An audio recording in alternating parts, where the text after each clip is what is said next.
Yuru adalah seorang kakak yang saat ini sedang berusaha mencari adik kembarnya dan kedua orang tuanya. Tidak hanya sendiri, dia juga ditemani oleh kedua tsugainya, yaitu Dewa Kanan dan Dewa Kiri. Berhasil menyandra pria ini, akhirnya kini Yuru akan bertemu dengan adiknya, Asa. Mereka pergi dengan menggunakan mobil, dan tentu saja itu membuat Yuru takjub dengan dunia bawah. Karena sebelumnya dia hanya tinggal di atas gunung dan tidak pernah sama sekali melihat dunia luar. Dan kini mereka telah sampai ke tempat tinggal Asa. Di dalam sini begitu banyak tsugai yang berjaga. Sementara Asa, dia begitu sangat senang. Akhirnya dia bisa bertemu dengan kakak yang selama ini terpisah dengannya. Dia ingin sekali memeluk Yuru, tetapi Yuru sama sekali tidak mengizinkannya. Asa terlalu bersemangat untuk menemui Yuru, sehingga dia tidak sadar kalau saat ini ada temannya yang sedang terluka karena parang yang dimiliki oleh Yuru. Jin kini sudah mendapatkan penanganan yang layak dari dokter yang ada di kediamannya. Dan setelah selesai dengan urusan Jin, kini Asa kembali lagi untuk bertanya kepada Yuru, apakah dia boleh memeluk Yuru.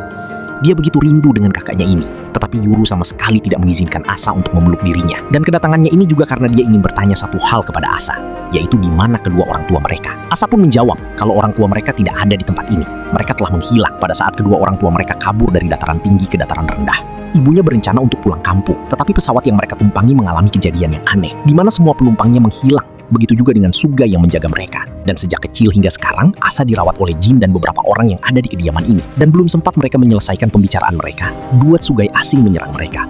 Mereka menginginkan Asa dan Yuru karena mereka adalah kembar yang memisahkan siang dan malam. Mereka semua buru-buru kabur dari Tsugai itu. Tetapi Tsugai itu terus mengejar mereka. Jika mereka bisa membunuh tuan dari Tsugai itu, mungkin ini akan membuat mereka aman. Tetapi Tsugai yang mengejar mereka ini akan menjadi Tsugai liar yang tidak memiliki tuan. Dan di sini Yuru ingin mengambil cara yang berbeda, di mana mereka akan membunuh Tsugai itu saja. Dan Yuru mulai memanah Tsugai itu dengan panah yang ada di dalam mulut Tsugainya Jin.